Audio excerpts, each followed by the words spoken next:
देखो लोग जब सबसे पहले कथा कराना का जो मन बनता है, भाव बनता है, तो सबसे पहले यही विचार लगाते हैं इसमें खर्चा कितना है, तो सबसे पहला खर्चा बता देते हैं।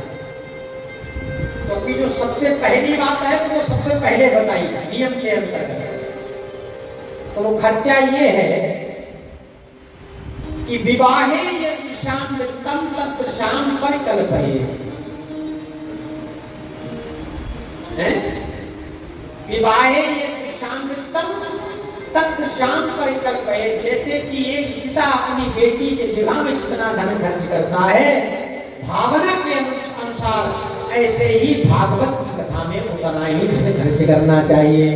अधिक से अधिक मन में ये विचार होना चाहिए कि हम भगवान की कथा बढ़ा कराना। अब ये सोचो, जो बेटी के विवाह में पिता धन लगाता है, किसी के पिता से पूछो आप बेटी के विवाह में कितना धन लगाओगे, कोई बता पाता है? यही सोचता है कि हम अधिक से अधिक अपनी बेटी के विवाह में लगाएं। ऐसे ही भागवत की कथा के लिए जब कहा गया, तो जैसे मन की इच्छा के अनुसार बेटी का विवाह होता है, ऐसे ही अपने मन की भावना इच्छा के अनुसार भागवत की कथा में धन को लगाना चाहिए। अब इसमें ये नहीं बताया 2 लाख लगाना चाहिए, 3 लाख, जैसा आपके पास सामर्थ्य हो वैसा लगाओ, लेकिन भगवान की कथा बढ़िया ढंग से करानी चाहिए, कोई कमी नहीं करना चाहिए।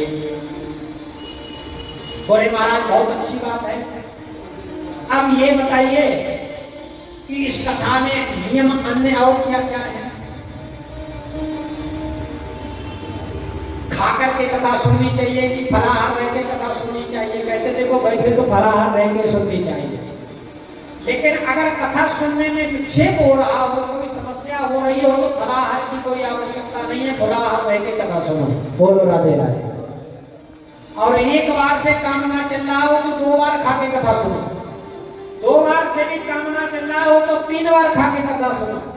अगर उससे भी काम नहीं चल रहा हो तो यहाँ आकर ले आकर के केला बैठ जाओ और छील छील के केला खाते रहो, लेकिन भगवान की कथा सुनते रहो। बोलो राधे राधे। कथा सुननी चाहिए, इस प्रकार का कोई भी नियम बात नहीं है, लेकिन एक चीज की बाध्यता है, वो ये है कि भगवान की कथा में मन लगे।